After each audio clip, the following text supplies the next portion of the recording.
the Joracle sent a super chat in saying Ange Ball has hit. I don't know what, I can't remember the words. I'm paraphrasing, but that Ange Ball is here, and I also jinxed us at halftime by just being like, so exciting.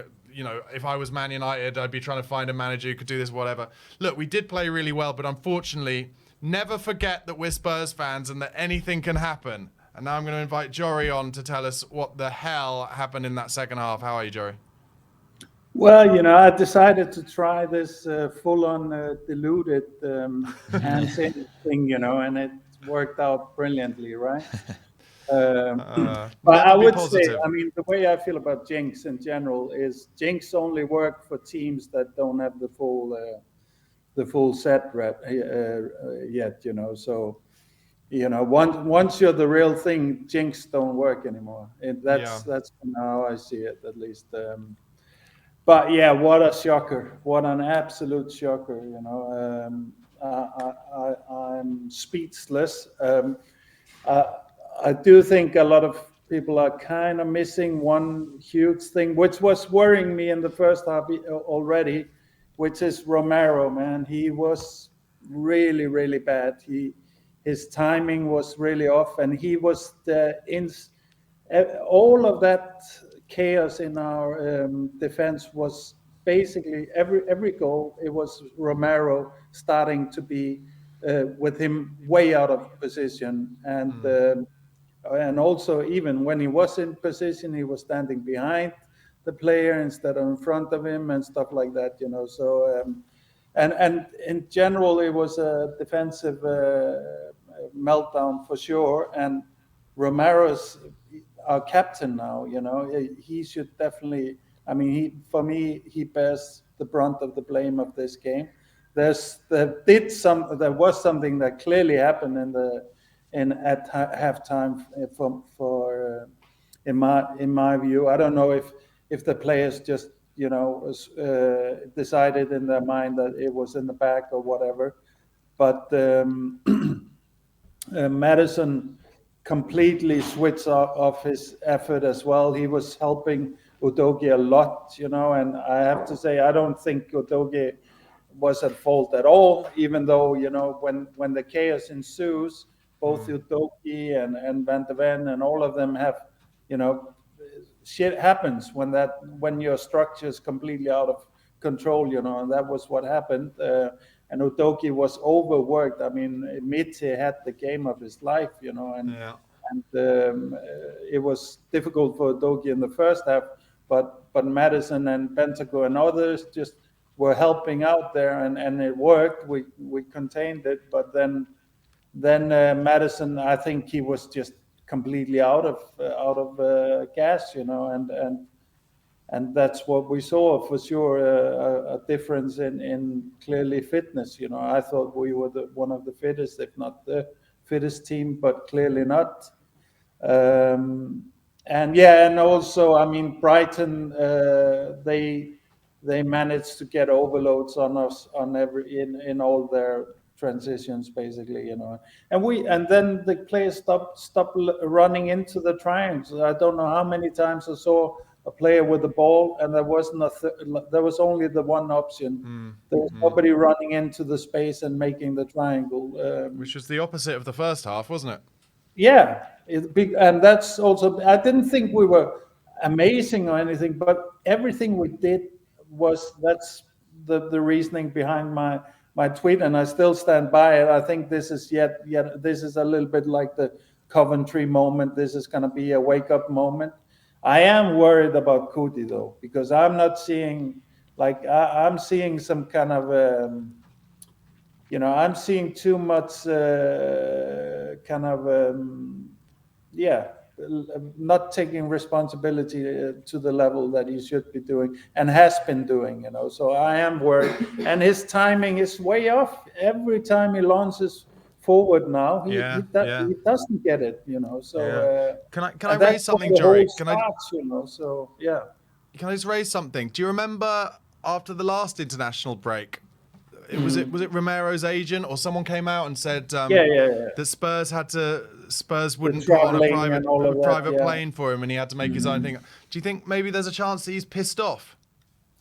Yeah, I mean, I know. I mean, I'm pretty sure he's pissed off at the board for kind of penny pinching in that way or Yeah, yeah, whatever. yeah. But he might be also pissed. I mean, there might be something with Ants and him. I don't know.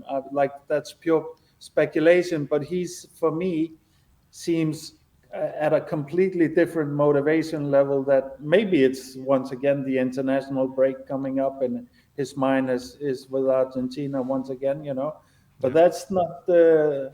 that's not something you can accept from a captain and from the leader of your defense. And once again, like, I'm not trying to take anything away from all the mistakes that were made in defense, but that stuff will always happen once the structure goes, and the structure completely went. They, like Brighton, were really clever about creating these overloads, but I mean, for me, it was also a lot of players looking towards what was supposed to be our leaders on the pitch, the senior personnel, and they didn't show up, and they didn't kind of provide any answers. I mean, the closest I saw to that was Kulusevski helping out on the right, but yeah, it was really, really a shocker. But I would also say I'm pretty sure this is like a Coventry moment as well. It's gonna be like the main focus is gonna be what completely went wrong here. In terms of Ants and the substitutions and stuff like that, he didn't have any to make, and we saw the substitutions. Like, we're missing Wilson and Son, that's the substitutions we needed today, and we don't have them. So he did do Mikey Moore. Mikey Moore didn't look bad. Timo was probably the greatest instigation of threat from our offense, and Johnson still looks amazing. Yeah. Nobody was servicing him. We didn't get any transitional moments really in the second half, and that's also another thing about Kuti. He is way too often, and more I feel, not like now, dwelling on the ball for too long. And I don't know if it was from Ans, but all of a sudden we started playing a lot of long balls, like aimless long balls, not like the nice dinks over, which we did in the first half, and that was just throwing the ball away. So I am shocked, guys, but I still believe. Now I'm fully deluded. I do think I do think the players know what they should be doing, and Yeah. and like, also finally, which we must just hope they were too tired, because the press completely disappeared. Our press was good in the first half. Second Yeah. half we stopped pressing. Yeah, it was So weird. I just want to say, because we talked a bit about QT.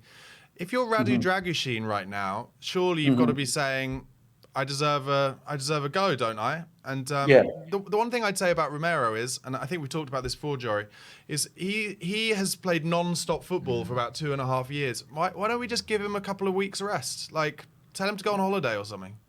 Yeah, I mean, that's how it should be handled. I agree. I mean, but I'm not sure that I could see it as a very precarious moment. But maybe even he would have gotten that if not there was this tension going on with Romero. I don't know, because I'm pretty sure Romero will take it as an offense if he's not starting. Yeah. So, but I like.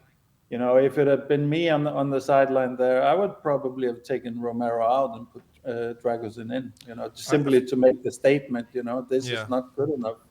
Well, for me, it's actually the Welbeck header that for me is the worst, because that was awful. But what happens with that is Sorry, Joe, but what happens with that is, as a defender, the first thing on your mind has to be, what happens if? What happens if somehow this person manages to get across? And Mero's he's actually just walking, like he's just stood there. It's really embarrassing, actually. Yeah, and he was walking a lot the game, So I don't know what if this is really the influence that Argentina games have. then it's not a viable option for us. But let's see. I mean, there's probably many factors going into it.